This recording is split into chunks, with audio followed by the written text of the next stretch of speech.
آج امت مسلمہ کے اندر وہ کون سا گناہ ہے جو نہیں پایا جا رہا؟ ہم سب اپنے اندر جھانک کر دیکھیں کہ کون سا وہ گناہ ہے جو ہمارے اندر نہیں ہے، لیکن پھر بھی اللہ رب کریم ہمیں روٹی عطا فرما رہا ہے، پھر بھی ہمیں ہوا دے رہا ہے، پھر بھی ہمیں سانس دے رہا ہے، آنکھیں دی ہوئی ہیں،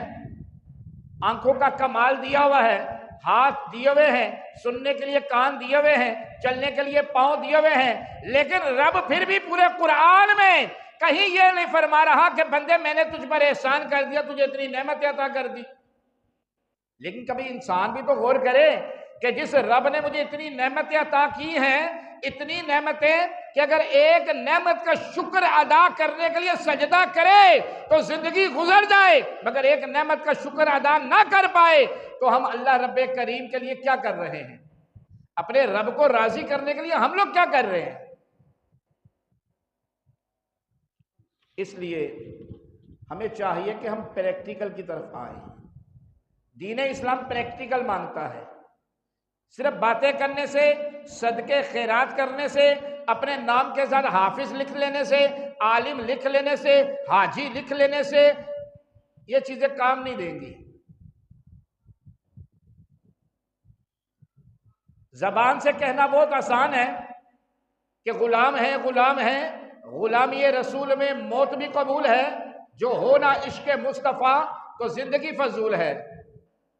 تو زندگی تو ویسے ہی فضول ہے اگر ہم نماز نہیں پڑھتے تو، کیونکہ فرمایا جو نماز نہیں پڑھتا وہ ایسے ہے جیسے ایک قبرستان کی مانند ہے، اس کے دل کو اللہ مردہ کر دیتا ہے، اس کو حق اور باطل کی پہچان نہیں رہتی، پھر اس کو اچھا اور برا نظر نہیں آتا۔ جو انسان نماز کی عادت نہیں بناتا، فرمایا اللہ اس کے دل کو مردہ کر دیتا ہے۔ تو جب دل مردہ ہو جاتا ہے تو پھر اسے حق اور باطل کا پتہ نہیں چلتا، پھر ہر چیز اس کے لیے ایک بطور ایونٹ ہو جاتا ہے بس، چاہے وہ رمضان ہو، چاہے وہ ربیع الاول ہو، چاہے وہ محرم الحرام ہو، چاہے وہ ذی القعدہ ہو، چاہے وہ ذو الحجہ ہو، چاہے وہ رجب ہو، چاہے شعبان ہو، وہ کوئی بھی ہو، اس کے لیے صرف ایک ایونٹ ہوتا ہے بس۔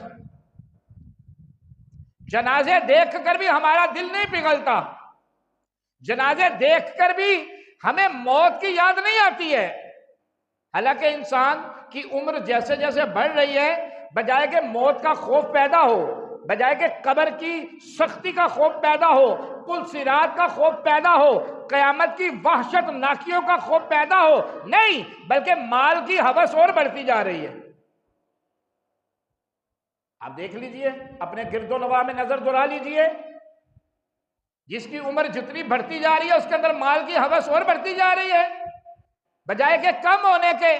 حالانکہ وہ اگر اپنے آباء و اجداد کو یاد کرے، اپنے والدین کو یاد کرے، اپنے گزرے بہن بھائیوں کو یاد کرے، اپنے فوت شدگان کو یاد کرے تو اس کا سانس لینا بھی مشکل ہو جائے، لیکن وہ ایک لمحے کے لیے سوچنے کے لیے تیار نہیں ہے۔